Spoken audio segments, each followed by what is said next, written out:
बिस्मिल्लाहिर्रहमानिर्रहीम। अस्सलाम वालेकुम। उम्मीद करता हूँ आप तमाम नाजरीन और सामाईन खैर व आफियत से होंगे। मैं हूँ आपका मेज़बान अली रज़ा, एक बार फिर आपकी खिदमत में हाजिर। आज 12 अक्टूबर है और आज कुछ ख़बरें गज़ा के मंजर से सामने आ रही हैं। इस वक्त जो सबसे पहली खबर है, Al Quds brigade we destroyed an armoured personnel carrier that penetrated the Tawam junction west of the northern Gaza strip by detonating Saqib explosive device that we had planted in advance. अब जो सबसे पहली खबर सामने है ये गज़ा के शुमाली इलाके से है, यानी शुमाली गज़ा पट्टी से, और उसका एक जुनूबी इलाका है जिसको तवाम जंक्शन के नाम से जाना जाता है। वहाँ एक ऐसी कार्रवाई की गई है कि इसराइली फ़ौज की ऐसी गाड़ी जो कि इन फ़ौजियों को एक जगह से दूसरी जगह ट्रांसफ़र करती है, APC या आर्मर्ड पर्सनल कैरियर कहलाती है, उसको धमाका खेज़ मवाद से उड़ाया है। और जो धमाका खेज़ मवाद है उसका नाम बताया जा रहा है, एक ऐसी डिवाइस जिसका नाम साकिब बताया जा रहा है, ये इस्तेमाल की गई। और इन डिवाइस को उस जगह पे यानी तमाम जंक्शन पे अल-कुद्स ब्रिगेड के मुजाहिदीन ने पहले से नस्ब किया हुआ था। और जब ये गाड़ी इसराइली फ़ौज की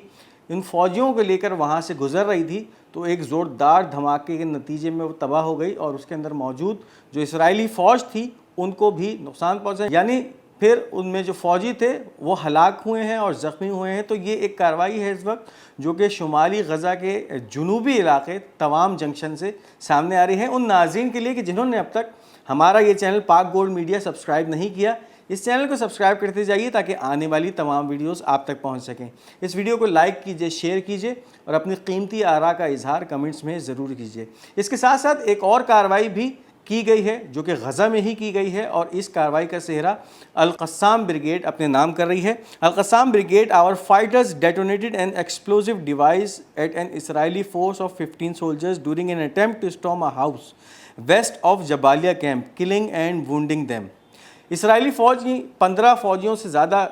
पर मुश्तमिल एक टोली जब जबालिया कैंप के मगरिबी इलाके में घुसने की एक घर में कोशिश कर रही होती है तो उनको भी अल-क़स्साम ब्रिगेड के मुजाहिदीन एक ऐसी ही डिवाइस से निशाना बनाते हैं जो कि एक्सप्लोजिव डिवाइस या इम्प्रोवाइज एक्सप्लोजिव डिवाइस समझी जाती है। और उसके नतीजे में इसराइली फ़ौजियों को हलाक किया जाता है और ज़ख्मी किया जाता है। वाज़ेह रहे कि इस वक्त जो ज़मीनी ऑपरेशन है गज़ा के अंदर सह्यूनी फ़ौज का, उसमें काफ़ी ज़्यादा शिद्दत आ गई है और मुसलसल जबालिया के इन इलाक़ों पे हमले किए जा रहे हैं, चाहे फिर वो हवाई हमले हों, एयर रेड्स हों, एयर स्ट्राइक्स हों या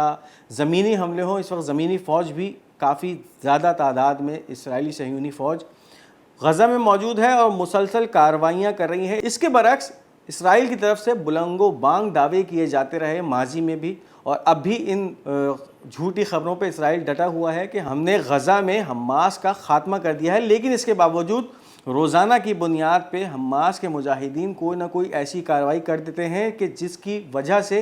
उनकी उस इलाके में मौजूदगी का अंदाज़ा हो जाता है। तो इस वक्त ये दो ताज़ा तरीन कार्रवाइयाँ हैं। एक तरफ अल-कुद्स ब्रिगेड की एक कार्रवाई एक ऐसी गाड़ी के ख़िलाफ़ जिसके अंदर फ़ौजी एक जगह से दूसरी जगह ट्रांसपोर्ट होते थे, उसके धमाका किया गया उस गाड़ी के ऊपर, उसको शदीद नुकसान पहुंचा उस गाड़ी को भी और उसके अंदर मौजूद इसराइली फ़ौजियों को भी। और एक दूसरी जो कार्रवाई हुई ये अल-क़स्साम ब्रिगेड की तरफ से की गई और जिसके नतीजे में 15 फ़ौजियों की एक टोली को धमाका खेज़ मवाद से निशाना बनाया गया और जिसके नतीजे में इसराइली फ़ौजियों की हलाकतें और ज़ख्मी सामने आए हैं। अब इसके साथ एक अहम खबर है जो कि बैरूत के मंजर से सामने आ रही है। Iran parliamentary speaker Mohammad Baqer क़ाबिलाव visited the suburb of Beirut where recent bombings occurred before meeting his Lebanese counterpart Nabih Berri. Notably, no Lebanese politician has yet visited the bombardment sites in Dahaya, making Qabilav's visit particularly significant. Irani parliament के speaker और उसके साथ साथ interim मुद्दत के अंदर जो Iran के फॉरेन मिनिस्टर रह चुके हैं मोहम्मद बाक़िर क़ाबिलाव, उन्होंने अब बैरूत के उन मज़ाफ़ाती इलाक़ों का दौरा किया है जहाँ पर पिछले हफ़्तों में इसराइल की तरफ से शदीद बमबारी की जाती रही और उसके नतीजे में उन इलाक़ों को मलबे का ढेर बना दिया गया। तो इस वक्त ईरानी पार्लियामेंट के स्पीकर की तरफ से उस इलाके का दौरा किया गया। न सिर्फ दौरा किया गया बल्कि अपने हम मनसब नबीह बेरी से मिलने से पहले ये दौरा किया गया। और इस वक्त ये भी ख़बरें हैं कि इस वक्त कोई भी लबनानी सियासतदान इन इलाक़ों का दौरा अब तक उसने नहीं किया है, और जिन इलाक़ों में ये बमबारी की गई है दाहिया के इलाक़ों में, और इस वक्त ये जो बाकर काबिलाफ का इस इलाक़े में जो दौरा है ये काफ़ी अहमियत का हामिल समझा जा रहा है। अब एक और जो काबिल ज़िक्र बात है वो ये है कि पिछले दिनों इसराइल की तरफ से धमकी दी गई थी कि अगर कोई भी ईरानी तैयारा बैरूत एयरपोर्ट पे लैंड करता है या लबनानी एयर स्पेस में दाखिल होता है तो उन पे हमला किया जाएगा, उसको निशाना बनाया जाएगा। तो अब ये जो आज ईरानी पार्लियामेंट के स्पीकर बैरूत पहुँचे हैं, ये पहुँचे कैसे हैं, इस हवाले से आप मेरे पीछे एक वीडियो देख सकते हैं। Iranian parliament speaker Mohammad Baqer Qalibaf personally piloted the Iranian government delegations plane into Beirut just days after Israel allegedly threatened to shoot down any Iranian aircraft attempting to land at Beirut airport। Israel की तरफ से जो धमकी दी गई थी पिछले दिनों, और उसमें ये कहा गया था कि अगर कोई भी ईरानी तैयारा बैरूत की फ़िज़ा में पाया गया या बैरूत एयरपोर्ट पे लैंड हुआ तो उसको तबाह किया जाएगा, उसको जो है वो सफ़े हद से मिटा दिया जाएगा। इसके बिल्कुल बरक्स अभी ये जो ईरानियन पार्लियामेंट के स्पीकर हैं, ये जिस जहाज़ में या जिस ऑफिशियल डेलीगेशन के जहाज़ में ईरान से बैरूत सफ़र कर रहे थे, ये जहाज़ ख़ुद उड़ा के बैरूत लेकर गए हैं और ख़ुद इस जहाज़ को पायलट कर रहे थे। इन तमाम ख़तरात के बावजूद जो कि इसराइल की तरफ से पिछले दिनों सामने आए थे कि हम तबाह कर देंगे जहाज़ को, तो एक बहुत ही हिम्मत का और जज्बे का काम है। ये अपने ही जहाज़ को ख़ुद उड़ा के लेके जा रहे हैं, और बावजूद इसके कि दुश्मन की तरफ से वाज़े एक धमकी सामने आई हुई है कि उन जहाज़ों को तबाह कर दिया जाएगा। अब बहुत सारी इस वक्त जो है ख़बरें ये भी हैं कि ये इमदादी सामान भी लेकर गए हैं अपने साथ इस जहाज़ में, जो कि इन्होंने बैरूत में डिलीवर किया है। तो ये एक बहुत सिग्निफिकेंट मूव है ईरान की तरफ से कि अपने पार्लियामेंट के स्पीकर को भेजा है बैरूत, और उसका मकसद ये था कि उन इलाक़ों पे ये वाज़े कर देना या वहाँ के रिहाइशियों पे ये वाज़े कर देना कि इस मुश्किल घड़ी में कि जिस वक्त लबनान के अपने सियासतदान उन इलाक़ों का दौरा करने से डर रहे हैं, ईरान का पार्लियामेंट का स्पीकर उन इलाक़ों में मौजूद है और उन इलाक़ों के रिहाइशियों से इजहार यकजहती कर रहा है, यानी फिर वो इनडायरेक्टली ये बता रहा है कि हम इस वक्त तुम्हारी मुकम्मल सपोर्ट में मौजूद हैं। अब इसके साथ साथ एक बहुत ही अहम खबर है, और CNN ये खबर दे रहा है, Israel's latest war against Lebanon Hezbollah has ended in a statement as violent border clashes suggest victory will not be easy. CNN जो कि अमेरिका के एक मवासलाती इदारा समझा जाता है, उसकी तरफ से एक ख़बर है कि इसराइल जो इस हालिया जंग में मुलव्वस है और जो कि हिजबुल्लाह के ख़िलाफ़ वो लड़ रहा है, इसके अंदर स्लेटमेट की कैफियत आ गई है। स्लेटमेट शतरंज की बाजी में वो कैफियत होती है कि जब दोनों खिलाड़ियों को अपनी बारियां या अपनी जो मूव्स होते हैं वो ना वो चल सकते हैं और ना वो गेम छोड़ के जा सकते हैं, यानी एक ऐसा डेडलॉक होता है या एक ऐसी ड्रॉ की कैफियत आती है कि दोनों तरफ से जो है वो शहमात है वो दी जा रही होती है, तो स्लेटमेट कहलाती है ऐसी कैफियत। अब ये CNN की तरफ से जो खबर है उसमें ये कह रहा है कि इसराइल एक ऐसी कैफियत में आ गया है कि ना वो आगे बढ़ पा रहा है ना वो पीछे हट पा रहा है, और दूसरी तरफ ये बात अगर हिजबुल्लाह के तनाजुर में की जाए तो ये काफ़ी गलत है, क्योंकि हिजबुल्लाह बढ़ चढ़ के इस वक्त इसराइल पे हमले कर रही है, मुसलसल हमले किए जा रहे हैं। यानी 16 सितंबर से जब इस जंग का आगाज़ हुआ, जब बैरूत पर ये जंग इसराइल की तरफ से मुसल्लत की गई, तब से लेकर अब तक इस जंग में 1100 लबनानी अपनी जानें पेश कर चुके हैं, जानों का नजराना दे चुके हैं, जबकि इसके बरखिलाफ़ 170 इसराइली मारे जा चुके हैं, जिनमें 120 ऐसे इसराइली हैं जिनका बराह रास्त फ़ौज से ताल्लुक़ था, यानी फिर वो इसराइली फ़ौज थी या इसराइली फ़ौज का हिस्सा थे, वो अब तक इस जंग में मारे जा चुके हैं। और मुतवातिर हिजबुल्लाह की तरफ से हमले किए जा रहे हैं इसराइल पर, रोज़ाना की बुनियादों पर बैराज दागे जा रहे हैं रॉकेटों के, मिसाइलों के, और इस जंग के अंदर किसी भी किस्म की स्लेटमेट की कैफियत हिजबुल्लाह की तरफ से नहीं आई है, जबकि इस वक्त ये अमरीकी मीडिया हाउस दावा कर रहा है कि इस जंग में स्लेटमेट की कैफियत आ गई। यानी इसराइल की तरफ से तो ये कैफियत हो सकती है कि वो इस जंग को ना अब आगे बढ़ सकता है ना पीछे जा सकता है, लेकिन इस वक्त हिजबुल्लाह की तरफ से ये कैफियत नहीं है। इस वक्त इसराइल की तकरीबन 4 डिवीज़न है जो कि लबनान में ज़मीनी रास्तों से घुसने की कोशिश कर रहे हैं, यानी एक डिवीज़न में कम से कम 10,000 से लेकर 20,000 फ़ौजी होते हैं, पापियादा या पैदल इन्फेंट्री होती है जो कि दाखिल होने की कोशिश कर रही है लबनान में। यानी इस वक्त मजमूई तौर पे 40 से 80 हज़ार इन्फेंट्री है इसराइली फ़ौज की, जो कि मुसलसल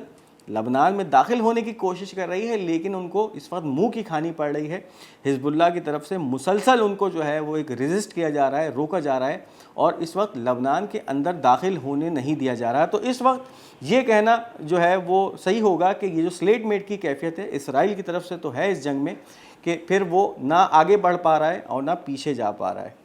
تو اب اس کے ساتھ ساتھ جو ایک اور اہم خبر ہے حزب اللہ کے حوالے سے ہی ہے۔ Our fighters launched an air attack with a squadron of suicide drones on Ain Margoliouth at 5 p.m. yesterday Friday and the operation hit its targets accurately۔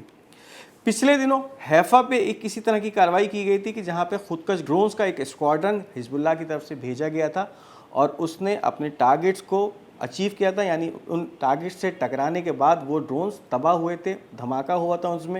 ان میں دھماکہ ہوا تھا ان میں اور ان ٹارگٹس کو نقصان پہنچایا تھا۔ اب ایک اور کارروائی ہے عین مارگلیوٹ، یعنی یہ بارڈر کا علاقہ ہے، وہاں پہ ہوئی ہے، اور یہ کارروائی کل یعنی جمعے کی شام میں کی گئی ہے حزب اللہ کے ہی اس ڈرون فورس کی طرف سے یا ڈرون اسکواڈرن کی طرف سے، جس کا نشانہ یہ عین مارگلیات کی پہاڑیاں بنی ہیں اور ان کے وہاں پر جو موجود اسرائیلی تنصیبات تھیں ان کو نشانہ بنایا ہے ان سوئسائڈ ڈرونز کے حملے میں حزب اللہ نے۔ اس کے ساتھ we bomb two gatherings of Israeli occupation soldiers in the settlement of Khirbet Nafha and Kfar Yuval with a barrage of rockets. یہ بھی اسرائیل کے جو بارڈر یا اس کے جو سرحدی علاقے ہیں وہ ہیں، جس میں خربیت نفحہ کے نام سے ایک علاقہ ہے، اس پہ حزب اللہ کے راکٹوں نے حملہ کیا، راکٹس داغے گئے لبنان سے جو کہ مسلسل ان علاقوں کو ہٹ کرتے رہے اور ان کو نقصان پہنچایا۔ اور اس کے ساتھ کفر یووال کے نام سے بھی ایک علاقہ ہے، یہ بھی سرحدی علاقہ ہے جو کہ شمالی اسرائیل کا یا جنوبی لبنان کے قریب سمجھا جاتا ہے، اس کو اوپر ان راکٹوں کے بیراج سے یا ان راکٹوں کے جتھے سے حزب اللہ کے مجاہدین نے حملہ کیا، اور جس کے نتیجے میں وہاں پر جو اسرائیلی فوج کی ایک گیدرنگ یا ان کی ایک ٹولی موجود تھی ان کو نشانہ بنایا اور ان کو کافی جو ہے وہ جانی اور مالی نقصان پہنچایا۔ اس وقت ایران کا اسٹیٹ ٹیلی ویژن ایک خبر دے رہا ہے اور یہ بلکہ خبر کنفرم کر رہا ہے۔ Iranian state television has confirmed that the most advance American ANTPY-2 ballistic missile detection radar was destroyed by a precision missile in Tel Aviv. The destruction of this radar blinded the Israeli defense۔ اب Iranian ٹیلی vision کی طرف سے ایک خبر دی جاتی ہے کہ ایک ایرانی میزائل کے حملے میں یا اس میزائل کا ٹارگٹ جو ہے اسرائیل کے اندر موجود اور تل اویو کے اندر موجود ایک ایسا ریڈار سسٹم بنا ہے، امریکی ساختہ ریڈار سسٹم، جس کو اس وقت اسرائیلی دفاع کی آنکھیں سمجھا جاتا تھا، یعنی ہر آنے والے میزائل کو وہ ڈیٹیکٹ کرتا تھا اور پھر اس کو انٹرسیپٹ کرتا تھا۔ تو اس کو تباہ کیا گیا ہے۔ آپ میرے پیچھے یہ ویڈیو دیکھ سکتے ہیں کہ کس طرح سے نشانہ لگایا گیا ہے، ایرانی میزائل نے اس ریڈار سسٹم کو تباہ کیا ہے، کس طرح سے دھماکہ ہوا ہے اور یہ ریڈار سسٹم مکمل طور پہ تباہ ہو گیا ہے۔ امریکی ساختہ ایک ریڈار سسٹم ہے جو کہ آئرن ڈوم کی جب افادیت کم ہونا شروع ہوئی تو پھر امریکہ کی جانب سے بہت سارے ریڈار سسٹم اور اس کے ساتھ ساتھ انٹرسیپٹ میزائل اسرائیل کو جو ہے جنگی بنیادوں پہ یا فوری بنیادوں پہ فراہم کیے گئے تھے۔ اسی سیریز کا ایک یہ ریڈار سسٹم تھا جو کہ تل ابیب میں نصب کیا گیا تھا، اور یہ ایک ایسا ریڈار سسٹم ہے جو کہ اس کو امریکی نیوی اور آرمی استعمال کرتی ہے۔ ٹرانسپورٹیبل سسٹم ہے، یعنی اس میں پہیے لگے ہوتے ہیں، ایک جگہ سے دوسری جگہ اس کو ٹرانسپورٹ کرنا بہت آسان ہوتا ہے۔ تو اس کو ڈیٹیکٹ کیا ایرانیوں نے اور اس کو اوپر پھر نشانہ لگایا ایرانی میزائل کے ذریعے اور اس کو تباہ کیا تل ابیب کے اندر، اور یہ مکمل طور پہ تباہ ہو گیا۔ اس وقت اسپیکولیشنز یہ ہیں کہ یہ اس کے تباہ ہونے سے اسرائیل کا جو دفاعی نظام تھا وہ اندھا ہو گیا ہے۔ اب اس کے ساتھ ایک اور خبر ہے نکاراگوا سے سامنے آ رہی ہے۔ نکاراگوا کے بارے میں آپ کو یہ بتاتے چلیں، وسطی امریکن ایک ملک ہے جو کہ امریکہ کے نزدیک سمجھا جاتا ہے، سینٹرل امریکہ میں سمجھا جاتا ہے نکاراگوا، اور یہ ایک ایسا ملک تھا کہ جب ساؤتھ افریقہ کی طرف سے ICJ میں ایک کیس داخل کیا گیا تھا اسرائیل کے خلاف، تو یہ دوسرا ملک ابھر کے سامنے آیا تھا جس نے جرمنی کے خلاف جو ہے وہ ایک case international court of justice میں داخل کیا تھا، اور اس کا مقصد یہ تھا کہ اس وقت جرمنی کا جو ہتھیار یا اس کا جو اسلحہ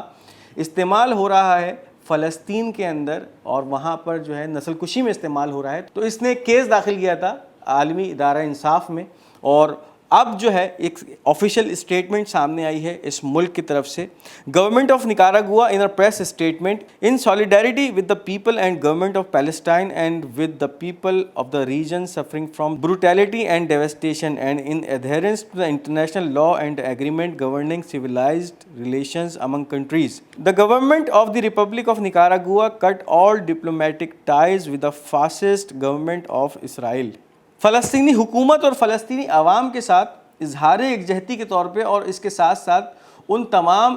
لوگوں سے اظہار یکجہتی کے طور پہ کہ جو کہ اسرائیلی بربریت کا نشانہ بنتے رہے ہیں.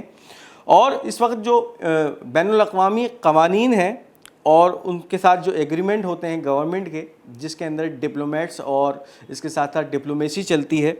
تو اب اس وقت نکاراگوا کی جو حکومت ہے اس نے یہ کہتے ہوئے کہ اس وقت جس طرح کی بربریت پوری دنیا کے سامنے واضح ہو چکی ہے اس اسرائیلی فاشسٹ حکومت کی،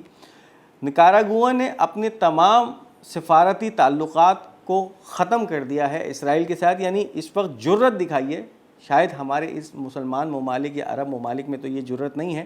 کہ ان تمام ظلم اور بربریت کے باوجود اسرائیل سے اپنے سفارتی تعلقات ختم کر سکیں.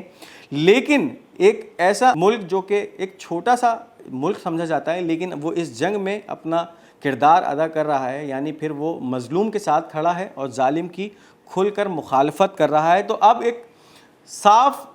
پیغام پوری دنیا کو دے دیا گیا ہے نکاراگوا کی طرف سے کہ ہم اس وقت مکمل طور پہ مظلوموں کے ساتھ کھڑے ہیں اور ظالم کی مخالفت کر رہے ہیں. یعنی پھر تمام سفارتی تعلقات کا خاتمہ کر دیا گیا ہے اسرائیل سے، اور یہ کہہ کے خاتمہ کیا گیا ہے کہ یہ ظلم اور بربریت جو کہ اسرائیل دکھا رہا ہے اس کی وجہ سے ہم ان انٹرنیشنل قوانین کو اور یہ جو ڈیلیگیشنز اور اس کا سلسلہ ہوتا ہے ایگریمنٹس کا اس کو بالائے طاق رکھتے ہوئے اپنا سفیر اسرائیل سے واپس بلا رہے ہیں اور تمام سفارتی تعلقات ختم کر رہے ہیں. اب اس کے ساتھ آپ کو یہ خبر دیں کہ یمنی فوج کے ایک کرنل نے اپنے ٹویٹر کے اوپر ایک ایسے ہتھیار کو جو ہے وہ دکھایا ہے، اس کو شو کیا ہے کہ جو کہ اس وقت یمن کے اندر بن رہا ہے، کافی لانگ رینج رکھتا ہے. تو اب اس حوالے سے جو خبر ہے، Zulfiqar ballistic missile features and specification. Long range ballistic missile Yemeni industry works with liquid fuel. It is categorized by its high accuracy in hitting targets, able to bypass enemy interception system. اب آخر میں یہ لکھا جا رہا ہے wait for the surprise now for the party. فوج کا کرنل ہے جو کہ یمنی حوثیوں کے ترجمان بریگیڈیئر جنرل یحییٰ سری کے بہت قریب سمجھا جاتا ہے. ان کے ٹویٹر پہ یہ ایک ویڈیو شائع ہوتی ہے ایک ایسے بیلسٹک میزائل کی جس کے بارے میں بتایا جا رہا ہے کہ جو کہ مکمل طور پہ اسرائیل کے ہی خلاف استعمال کیے جانے کے لیے بنایا گیا ہے. سب سے پہلی خاصیت اس کی یہ ہے کہ اس کی رینج جو ہے اس بیلسٹک میزائل کی وہ 2000 کلومیٹر سے زیادہ ہے. یعنی اگر یہ میزائل یمن سے پرواز کرتا ہے تو آسانی سے اسرائیل کے آخر تک کے یعنی شمالی اسرائیل تک کو ہٹ کر سکتا ہے. دوسرا جو اس میزائل کے بارے میں بنایا جا رہا ہے کہ مکمل طور پہ یمن کے اندر جو ہے وہ بنایا گیا ہے، یعنی یمن ہی کے انڈسٹریز میں پروڈیوس ہوا ہے. اور اس کے ساتھ ساتھ یہ ہے کہ فیول اس میں استعمال ہوتا ہے، وہ کوئی سالڈ فیول نہیں ہے بلکہ لکوڈ فیول پہ چلنے والا یہ راکٹ ہے. اور خاص بات یہ ہے کہ اپنی ایکوریسی یعنی جو پن پوائنٹ ایکوریسی کے ساتھ اپنے ہدف کو نشانہ بنانے کی صلاحیت رکھتا ہے، اور نہ صرف صلاحیت رکھتا ہے بلکہ اس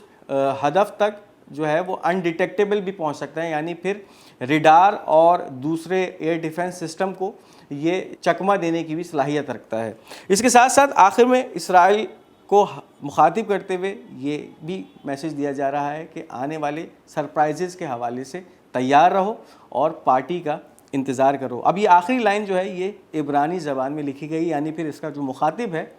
وہ اسرائیل کی حکومت یا اسرائیلی فوج یا اسرائیلی فورسز ہے.